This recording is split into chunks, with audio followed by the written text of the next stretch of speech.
Salut à tous, j'espère que vous êtes motivés à 300% et bienvenue au Maître Cal Gym, une salle avec la souffrance qui paye. Maître Cal, promoteur officiel d'ACP et responsable des juges. Alors, pour certains qui ne me connaissent pas, 24 ans de muscu, j'ai fait plusieurs compétitions de bodybuilding en catégorie mince physique et par la suite, j'ai commencé à organiser des compétitions de bodybuilding avec la Fédération internationale PCA, et après j'ai créé mon propre circuit ACP qui permet à l'athlète de s'épanouir. Le but ultime de ce circuit est de donner une scène où l'athlète puisse s'épanouir et retrouver surtout le bien-être. D'accord? Ça veut dire que c'est hyper important aujourd'hui de souligner qu'on est là pour le bien-être de l'athlète, s'occuper de l'athlète, parce que sans les athlètes, on ne peut pas avoir de compétition de bodybuilding. Alors, comment se déroule, je réponds à une question, comment se déroulent les inscriptions? D'accord? Comment se déroule une compétition, genre 24 heures avant la compétition? Comme vous le savez, quand vous vous inscrivez à une compétition, bon, chez nous, hein, chez ACP, mais en général, quand vous allez vous inscrire à une compétition de bodybuilding, ils vont vous indiquer des horaires, que ce soit sur leur réseau Instagram, Facebook, tout ça, ou bien sûr en vous envoyant un email, en gardant le contact avec vous. Tout dépend de la façon ou la médiatisation de la compétition où vous allez vous inscrire. La fédération, c'est un open, c'est juste un show, un gala. Alors, il faut comprendre que on va vous demander de vous présenter à ce qu'on appelle l'enregistrement athlète. Alors, la première chose que vous allez faire, c'est que vous allez réserver votre place pour passer sur scène. Vous allez prendre votre licence, tout dépend de la fédération, si c'est un open, vous allez prendre la licence et vous allez vous inscrire à une compétition. Vous allez regarder une date avec votre préparateur ou vous-même et vous allez vous inscrire. D'accord? Vous allez payer vos frais d'inscription. Donc, en payant vos frais d'inscription, d'accord? Parce qu'il y a la licence qui est valable pour toutes les compétitions à l'année, tout dépendra à combien de compétitions le circuit propose.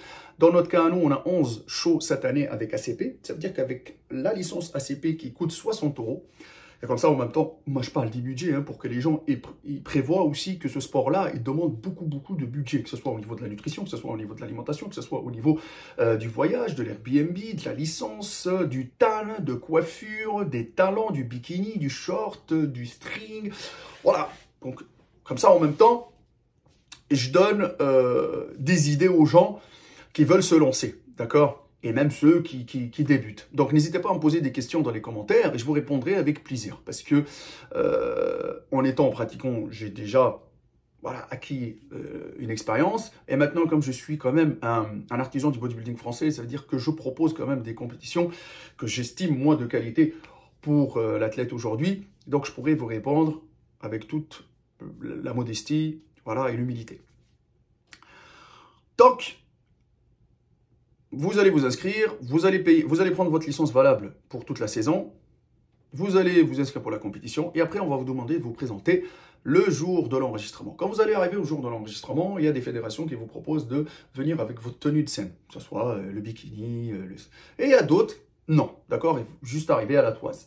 D'accord, dans notre cas, à nous, par exemple, tout dépendra si c'est naturel ou non, mais vous allez vous présenter quand même à l'enregistrement avec une pièce d'identité, la preuve que vous avez pris votre licence, parce que vous allez recevoir un email, d'accord, ou une carte physique, d'accord, dans certaines fédérations, avec votre licence. Donc ça, pièce d'identité, licence. Vous arrivez le jour de l'enregistrement, vous faites la queue avec tout le monde, il y aura la toise, d'accord. Certaines fédérations, elles font la toise et la balance, ça veut dire qu'ils vont faire le poids et la taille, parce qu'ils ont des ratios poids-taille. Chez ACP, il n'y a que la taille qui est prise en considération, c'est-à-dire petite taille, moyenne taille et grande taille. Et après, vous avez les catégories avec l'âge, où là, il faut une pièce d'identité. Pour les juniors ou pour les masters, plus de 35 ans, plus de 45 ans, ou plus de 50 ans, ou plus de 60 ans. Donc, il faut une pièce d'identité pour bien valider qu'ils sont dans la bonne tranche d'âge. Donc, vous allez arriver, vous allez vous asseoir. Un juge, par exemple, moi, généralement, je suis là. Donc, je regarde votre enregistrement. Si vous êtes bien enregistré, je valide avec vous la catégorie. Si vous avez un doute sur la catégorie chez ACP, nous, on vérifie la catégorie avec vous. Ça veut dire que quand vous avez un doute suivant votre condition, tu te dis, ouais, est-ce que je me mets en bodybuilding ou classique bodybuilding? Parce que ça va changer. Parce qu'il y a des critères à respecter. Et c'est pour ça que je vous dis qu'il faut toujours, vous, derrière la caméra, allez-y, prendre le fichier des critères de la fédération. C'est hyper important. Si vous ne le prenez pas, vous allez être jugé un jour et vous allez savoir pourquoi j'étais à 4e, non, pourquoi j'ai fini dernier. Parce que soit vous n'avez pas respecté la catégorie, donc vous êtes fait disqualifier. Donc la première chose à voir, c'est vérifier le fichier des critères. Ça, c'est hyper important. Ou votre coach, il faut qu'il aille le faire. Il faut qu'il aille chercher toutes les informations par rapport à la catégorie où lui, il estime c'est la bonne pour vous. Mais si lui, il estime que c'est la bonne pour vous, mais sauf qu'il s'est trompé, parce que la condition, elle a avancé dans le temps et elle a changé, donc ce qu'il faut faire, c'est se référer au juge principal. D'aller voir, lui demander, j'ai un petit souci, qu'est-ce que vous en pensez? Il ramène un fichier avec le dernier bilan de la veille ou du matin et il le donne directement. Et moi, je regarde et je lui dis, ça, c'est pas la bonne case. Donc, on procède directement au changement de catégorie et c'est toujours dans le bien-être de l'athlète. Il faut prendre le temps. Certaines fédérations ne le font pas parce qu'ils n'ont pas envie de prendre du temps, mais chez ACP, on prend le temps pour que l'athlète puisse être jugé convenablement et non disqualifié. OK? Donc, il y a ça. Par la suite, on fait la toise pour valider sa taille. Et ensuite, on lui donne son numéro athlète. Dès que vous avez le numéro athlète, c'est que là, vous vous dites, ah, c'est bon, la scène, elle se rapproche. Donc, vous prenez votre numéro athlète, vous faites une photo, voilà, pour vos réseaux sociaux ou pour les réseaux sociaux de la fédération. Et après ça, il y a ce qu'on appelle la première couche de TAN. Généralement, la première couche de TAN, elle est faite la veille. D'accord? Ça, c'est dans notre organisation à nous. Une fois qu'on a terminé, je parle pour notre organisation à nous, ACP, Association Culture Physique. Pour les autres fédérations, je ne sais pas comment ils procèdent, parce que peut-être ils vont faire le matin les 2 couches, d'accord? Parce qu'un athlète, aussi, il peut réserver son TAN en ligne. Le TAN, c'est hyper important. Pourquoi? Parce que ça vous permet de mettre en valeur tous les reliefs et toute votre condition physique. Après ça, vous avez le glaçage qui va être juste avant de monter sur scène. Mais ça, c'est autre chose. C'est pour ça le choix du TAN, c'est hyper important. Si vous avez, il y en a qui choisissent encore le TAN crème, d'accord. Donc, moi, le conseil que je donne généralement, c'est que je prends du TAN sec. Que ce soit en bouteille ou que ce soit je vais directement en cabine. Comme ça, j'ai le forfait complet. Si vous avez les moyens, vous le faites. Si vous n'avez pas les moyens, vous allez prendre un TAN sec de chez Protan, les bouteilles overnight, tout ça. Et ce qui va se passer, c'est que les amis, il faut mettre une couche, voire 2, voire 3. Parce que ce n'est pas la même densité qu'avec un pistolet professionnel de chez Protan. D'accord? Ça, c'est le conseil que je vous donne parce que je l'ai vu dans mes compétitions qu'il y en a qui utilisent ça. Mais il y a une différence quand même avec ceux qui ont pris le TAN, par exemple, avec Protan, chez nous directement en cabine. D'accord? Si vous avez les moyens, faites-le. Si vous n'avez pas les moyens, faites avec vos propres moyens. Le but ultime, c'est de monter sur scène. Mais bon, ça serait dommage aujourd'hui, c'est avec 30 ou 40 € de différence que ça ne met pas en valeur votre condition par rapport à celui où le TAN, bien sûr, quand la condition se rapproche, d'accord? Parce que si le mec il est gras, il peut faire toutes les couches de TAN possibles et paraîtra gras.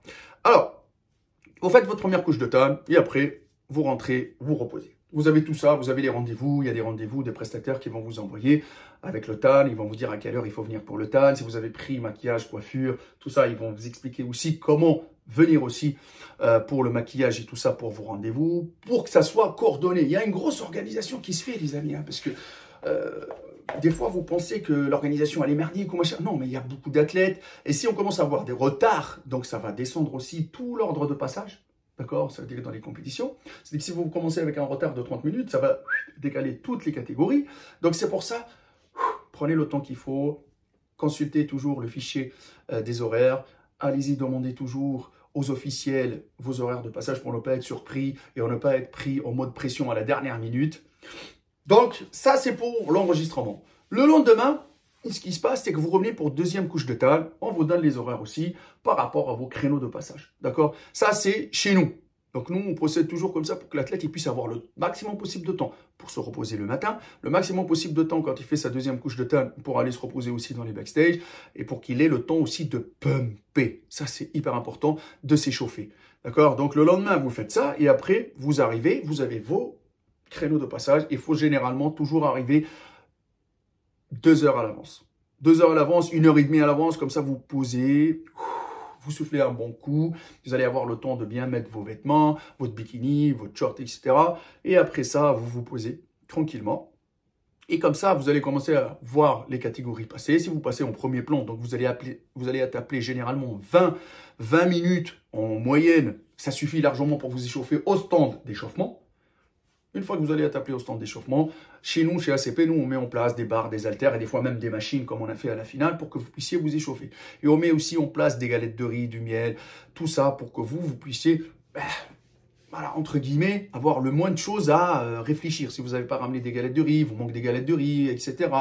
bah, il y aura des galettes de riz, du miel, de la confiture, tout ça, pour essayer de pumper dans les bonnes conditions, avoir du sucre, d'accord, pour pouvoir pumper avant de monter sur scène. On essaye généralement de tout le temps avertir les athlètes. Il faut avertir les athlètes parce que c'est hyper important pour que le coach puisse toujours avoir la bonne méthode de pouvoir préparer les repas, quand est-ce qu'il faut qu'il pump, quand est-ce qu'il faut qu'il mange, etc. pour pouvoir partir sur scène dans la meilleure condition possible. Ça, c'est le déroulement en général, les amis, de la compétition. Autre chose, il faut toujours se référer au fichier des critères et la façon de travail de chaque fédération ou de chaque circuit. Envoyez un email, vous avez un doute, envoyez un email, regardez leur site, regardez, bien regardez, s'il vous plaît. Avant de paniquer, regardez le site internet. Tout est généralement, il est sur le site internet. Nous, sur notre site internet, il est complet. La licence, il faut le savoir là. Où est-ce qu'il est le fichier critères? Vous appuyez, vous envoyez un email, vous le recevez. Lisez tout le fichier des critères, d'accord les amis, pour pouvoir savoir comment vous allez être jugé dans cette catégorie que vous avez choisie. Et on en parlera dans une autre vidéo de comment nous, les juges, on se base, d'accord, pour pouvoir donner le jugement final à une compétition de bodybuilding. Ça, je mettrai l'accent en vous expliquant, généralement, suivant la formation que moi j'ai reçue et qu'aujourd'hui j'essaye de transmettre dans mon circuit avec fierté. Aujourd'hui, je vous propose ce circuit-là ACP, d'accord les amis, qui est quand même avec une qualité internationale.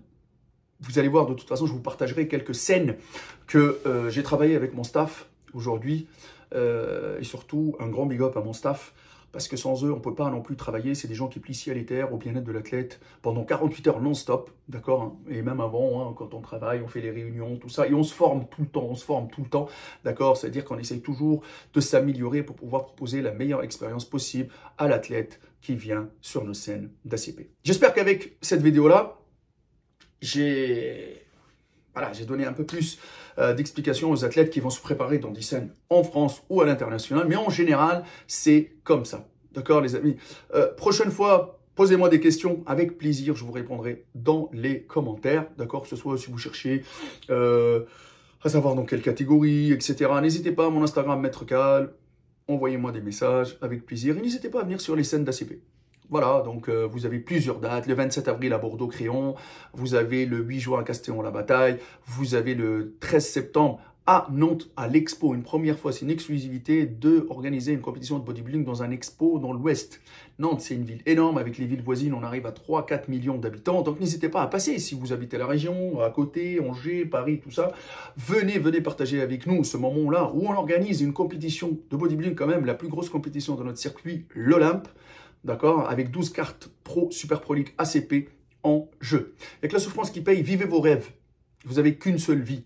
Ne laissez personne. Si vous avez un rêve, partagez-le qu'à vous-même et qu'à vos proches, d'accord les amis, et surtout, protégez-le. Protégez-le jusqu'à ce que vous allez le réaliser.